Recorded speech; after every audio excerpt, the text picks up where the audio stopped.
First question, tell me one thing you do to have the best year ever. So great question. There's a lot I could go into, but for me, the one thing starts with is health. And I try to every day take a little bit of time for myself, for my own personal health, whether it's physical or mental. And I know if I do that every day or 6 out of 7 days, then it's going to be the best year, week, month, day ever. And I echo that. I completely agree. I do the exact same thing. So welcome to Best Year Ever, a podcast designed to inspire growth and impact so you can have the best year ever. I'm your host, Rob Cressy, and joining me today is Matt Havens, speaker, leadership, and growth expert. Matt, really excited to jam with you today. Rob, I am too. Thanks for having me. Looking forward to it. We got the Miami connection, so I'm excited to talk to you today and to your audience. Yes. And what we're going to jam about today is we're going to cover growth and leadership. And ultimately, that's going to get to impact. And we're going to do so in a fun way because what we want to do is help some people based on the way that we've lived our lives and built our businesses and the way that we see the world so that we can help others do the same. And you said something before the show started that became my new thing that I wanted to start with you about. You said, it's a crazy thing, this life that you've created that you're making a living from. And you're someone who is a speaker and a thought leadership expert around leadership and growth. So can you share a little bit more about that? Because I think it's something that so many people may dream about or think about. Man, I would love to just get paid to speak and share my knowledge one day. And they might have some things that are stopping them from that. But can you share a little bit more about how that's manifested for you? Yeah, absolutely. So I have a 13-year corporate career before I kind of got into the speaking world and idea. And you're right. I really enjoyed that life. I enjoyed doing that for work. But I wouldn't say I was totally fulfilled in doing that. What I really liked doing was that with the teams that I led, getting to help them grow, getting to help see them succeed, have fun while we're doing it. But I always knew that I could keep moving up the corporate ladder and that would be great from a financial perspective, but was I really going to enjoy it? And so with this opportunity for kind of stepping into the speaking world, my story was I started speaking without any sort of a demo video, without ever being in front of a large audience before, and had the opportunity to go out for the first time and speak to about 200 or 300 people. And then from that, they thought I did a good job, got referred to another person, went and spoke to them, so on and so forth. And I started building that business while I was still having my corporate career.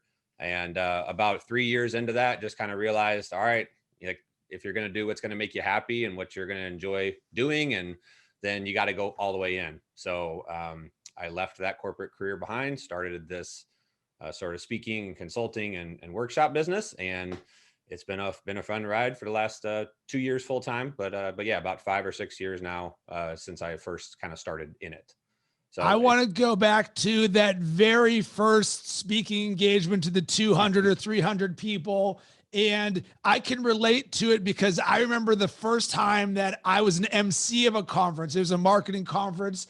There was 100 or 200 people there. And while I was confident in myself and my abilities and the way I can transfer energy and get people going and really get things excited, you're also sitting there being like, I've never done this before. And while I think I can do it, and I believe it's something that is a big barrier for a lot of people, that when you've never done something before, oftentimes fear stops you from making it happen. So let's get to what it was like for you in that instance. Oh, I mean, yeah, absolutely fearful. I mean, sweaty palms, like I over prepared to make sure that I was like ready to go. But as soon as I step on stage, it's just like, for me, because I had the corporate career, I was getting in front of audiences and groups every day. I just never thought of it that way. But I was speaking to teams of 80 people. I was trying to share a message that we had that we needed to, change an initiative and do something differently. So I was doing it every day.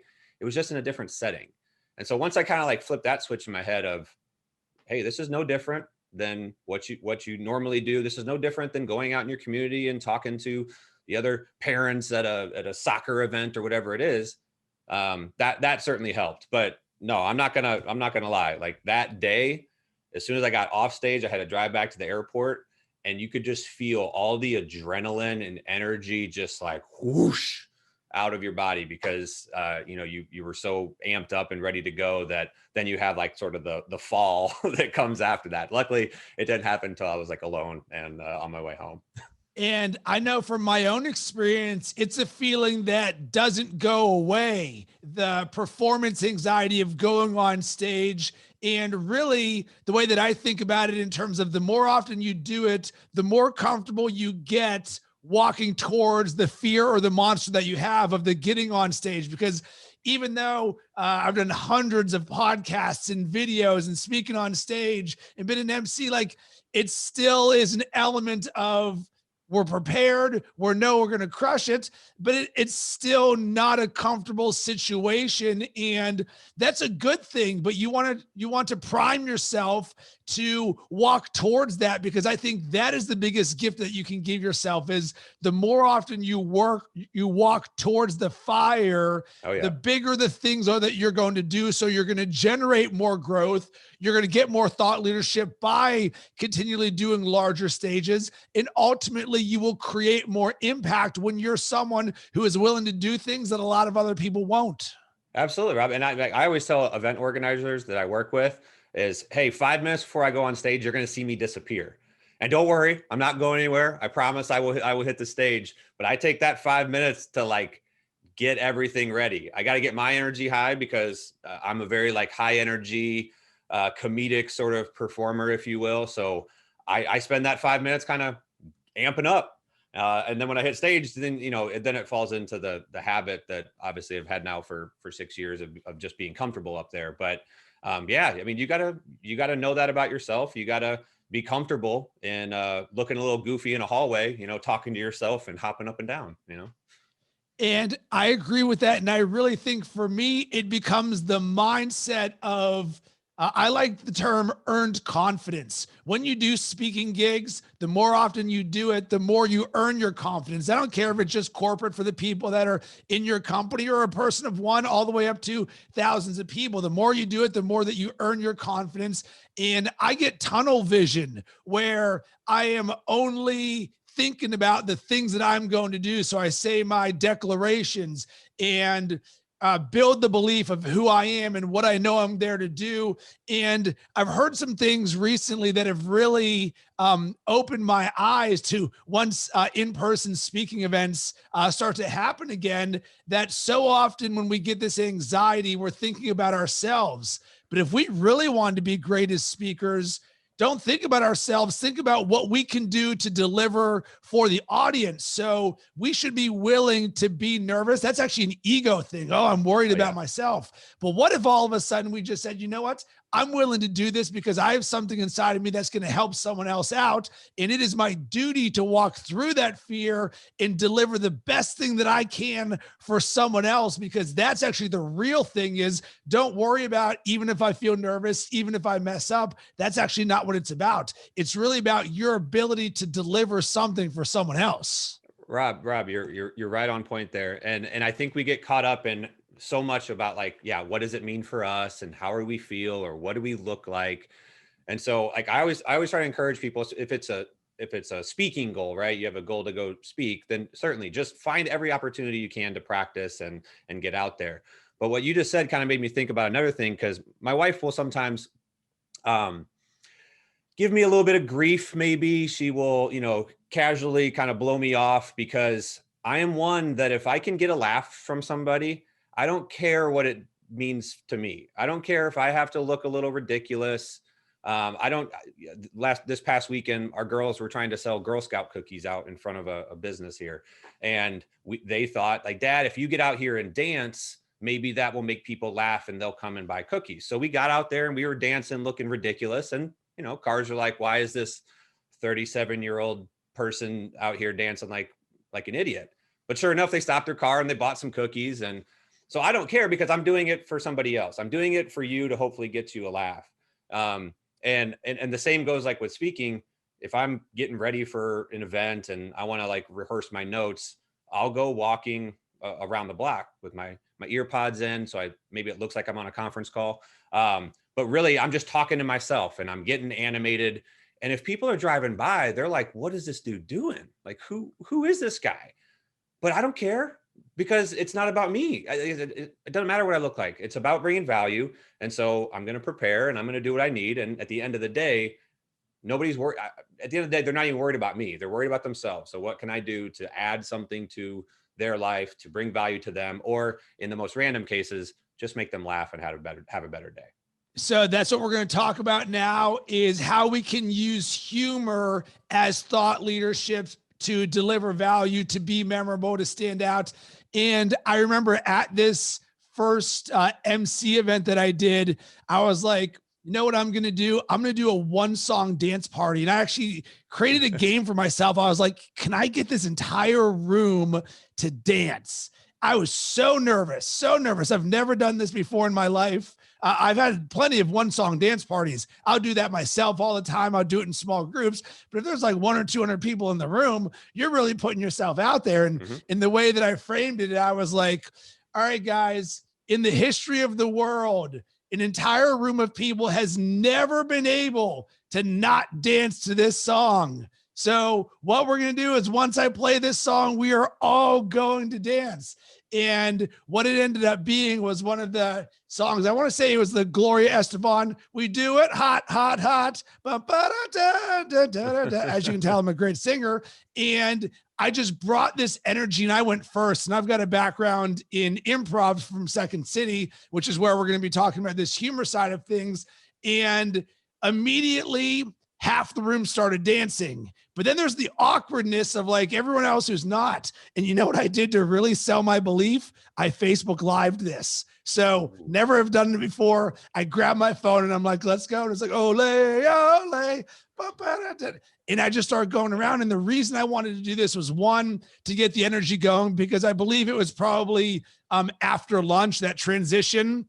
And then number two, I wanted to create something that was memorable. So often when you think about thought leadership and speaking, people can go on and they can share stuff, but we're not short on valuable information. We are short on people who can make a tremendous impact by the way that they transfer that information, where they create a memorable moment where you're like, holy smokes, did you see Matt Havens? That guy was absolutely incredible. For me, I was like, I'm willing to put myself on the line and do this 1-song dance party. And the thing that I enjoyed the most, it wasn't actually the few people who didn't do it.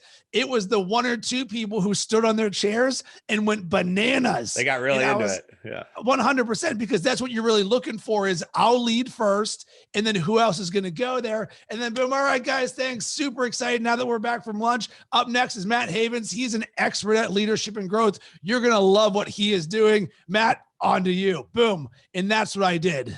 Yeah. No, so I love that, because I believe that everybody likes to laugh. You don't have to be like, I personally, the reason why it's so important to me is I'm a fan of comedy. My father was a stand-up comedian. My oldest brother was a stand-up comedian for a period of time. You know, you have a Second City background, so you understand sort of that sort of lens and view. But so I'm just a fan of comedy, but I believe everybody is a fan of laughing. Everybody, and it's not just about the laugh or the moment, but it's about how it makes you feel. And so I've always tried to approach, whether it is like something as stodgy as a corporate environment or now a speaking world, if I can make people laugh, if I can get you to lighten up a little bit, then the first thing it does is it brings your guard down. And then the information that we're going to talk about or share is more easily receptive. Like you can take it in easier and you can apply it than if I start with something too stodgy. So that's actually my favorite thing to do, is to like start something off really kind of, I don't want to say boring and bland, but like you don't know what you're going to get yet. And then as you start dropping little bits, you just see people's face change and they're like, oh, this is going to be fun. Oh, okay, I'm excited for this now. And then you build them up and just continue to hit them with laughter. But that's just it. I just think people love to laugh, and sometimes we just need to help them find a way to do it. So let's be specific about this. So what I did and what I hear you doing is we intentionally design this into what we are doing and who we are being. So as an action item on when you're doing speaking gigs, you want to be a thought leader. Design some humor into what you're doing. And that could be as simple as just saying, as you're putting down your script or your bullet points, you're like, all right, well, what is the piece of humor? Certainly there's going to be some people who are naturally charismatic and energetic and you're going to laugh and make things happen, but that's not everyone. So let's be intentional about creating that moment. Is that how you sort of see it, or would recommend someone who wants to inject some humor in things? So absolutely. I would also, in addition to that, which right on point with what you're saying, you just also have to be authentic. So you have to authentically be who you are. So for me, I'm like the dry, sarcastic sort of humor. And so what I do is I'll still have that sort of like dry, sarcastic humor that's going to hit some people in the audience, but I also use a lot of visual slides in my presentation, and the slides are intended to hit a different layer of comedic effect. So none of my slides have bullet points. They don't have like a quote that you need to take home. They're images that are funny and go along with kind of what I'm saying at the comedic point that you might want it to hit. So in that regard, I'm hitting the people who like the sarcastic humor. I'm hitting the people who want something to look at. I'm hitting people that want to do both. And it's worked for me, but I think for anybody else who is trying to put humor into what they talk about or just their work life, they have to do something that's authentic to them. So, find who that is, what makes you laugh. And I'm willing to bet that there are enough people that are going to like that sort of style. And also maybe got to be comfortable that not everybody's going to love your humor, and that's fine too. And related to this, I was thinking about one thing that immediately allowed me to create energy in the way that I am as a speaker is I've always wanted to come out of the tunnel like I was Michael Jordan in the Chicago Bulls. It's like, and now from North Carolina, like I've always dreamed of that. And I've worked from home for the last 16 years. So I've been in a non-corporate environment and setting. So I was always like, anytime I do a speaking gig, and I don't care if I'm just a panelist or whatever, I want to be introduced. I want to make sure that I pick my intro music, because it is a simple thing that you can design that I think a lot of conferences or events don't actually do anything about, and you just go to the next thing. And I want to be memorable and stand out. So I'll even bring like a speaker with me in the event that they don't have music all lined up and coordinated and stuff. I'll do that because all of a sudden I can start dancing there, and immediately you change the way that people perceive you because you're not like everybody else. So when thinking about humor and energy, we're really saying, how can you not be like everybody else? Yeah, absolutely. So I'll share a quick story kind of related to that. You're talking about like, getting introduced to stage. So I used to have kind of the formal introduction. It was boring. It talked about my accomplishments. It talked about what I was going to bring to the table that day.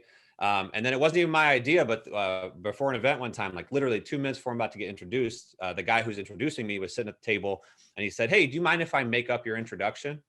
And I was like, "Yeah, of course," because that's, again, authentically who I am. Of course, roll with it. Let's do it. And he went up there and he told all these fake accomplishments that I had in my life. And it was like I had won the Heisman Trophy. I climbed Mount Everest. So all these things. And it was great because the audience didn't know what to expect then at that point, which for me, I kind of loved. And I had people already kind of sitting on the edge of their seat, like, what is this guy going to be about?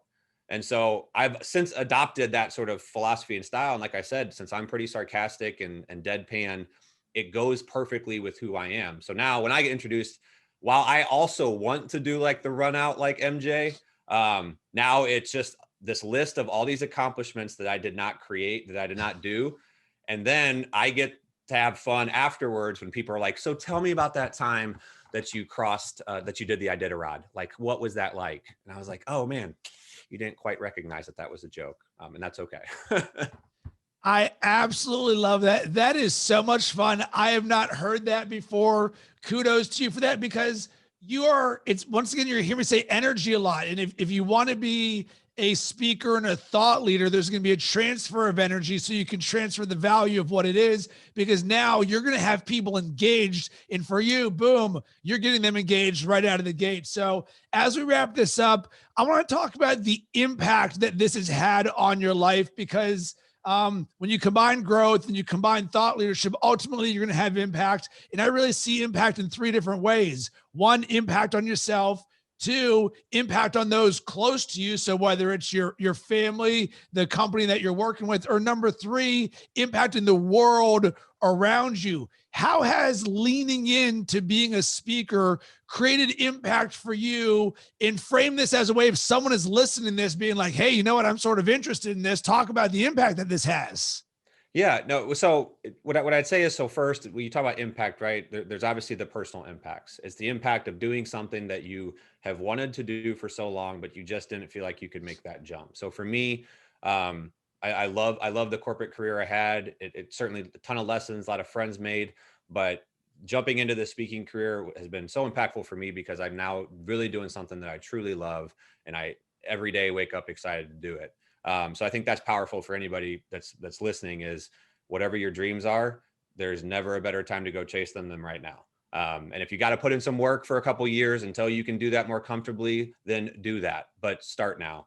But the second thing that I would say is the impact it's had for me is from like the audience perspective. And because oftentimes I'm doing like a very kind of like high energy, humorous message, I also do couple it with actual like real life advice and thought leadership. And sometimes, you feel like, well, maybe people just really enjoyed that one, but they didn't take much out of it. And there's been multiple times that somebody has come up to me afterwards and said like, hey, that was a lot of fun. I really enjoyed it, but you changed the way that I'm going to approach this relationship. I've actually just recently, there was somebody that, and I don't want to get too deep here, but there was somebody who was struggling with some suicide, some teenage suicide in their community. This was about a year and a half ago. And she came up afterwards and said, your talk really like hit in on maybe what we're experiencing and why this is happening. And so we've stayed in contact for a year and a half. I just reached out again to say like, how you guys doing?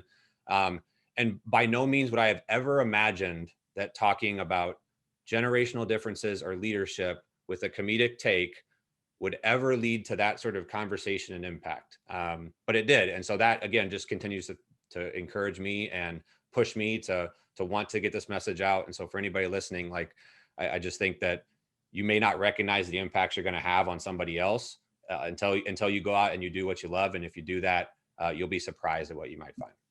And that's amazing that you have that story, because I love hearing things like that, because it is true. So often it's like, don't hear anything, don't hear anything, don't hear anything. And then one person reaches out to you and is like, this really had a positive impact on my life. And you're like, oh my God, this is so worth it.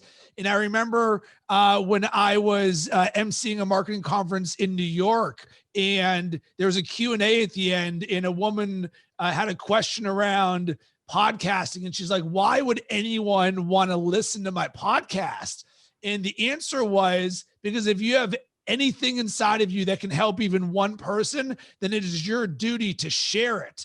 And we all have so much knowledge inside of us that we can help the world, we can help others. So put it out there and share it. And remember, there's a silent majority and a vocal minority. But on that vocal minority, man, you are going to have so much impact on some people's lives. And that can happen just one podcast at a time, or rinse and repeat that hundreds of different times. And all of a sudden you become a positive force for good in the world.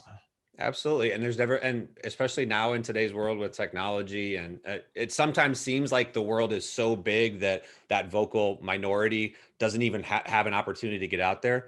But it's never been easier. It's never been easier to get out and make an impact. And so, yeah, I think sometimes we just have to get over that little bit of fear that we might have. Again, stop worrying about ourselves and how we're going to look, and just take the jump and get it out there. And again, you'll be surprised what could happen. So I like to leave episodes with an action item or a takeaway, something where we can wrap a bow on all of this. And I'll get this party started. And it's actually something you said at the end of this. You said, whatever your dreams are, there's no better time to do it than right now. And I am proof of that. And you are proof of that. It is literally the greatest gift that you can give yourself. So if this is something that resonates with you, my action item, give yourself that gift and start the process. Matt, what about you? What would be your action item or takeaway for the audience? I think you stole the one I would like to use, which is just get out and do and go. But I'm going to go back to something we talked about a little bit earlier. I think sometimes we need to get out of our own head and realize that people aren't even paying attention to you. It's about how you make them feel. So I would challenge anybody to go out and make somebody else laugh today at the expense of yourself. Make them laugh by not worrying about how it makes you look or what you had to do, but pick a person and make them laugh today. That is amazing. I'm 100% going to do that. And that put a smile on my face. Matt, really enjoyed jamming with you. Where can everybody connect with you? You can find me on the social media platforms at Havens Speaking or at the website, matthavens.com. And is there a specific type of person or company that would be ideal to reach out to you? Because I want to make sure that we use this to help you any way that we can.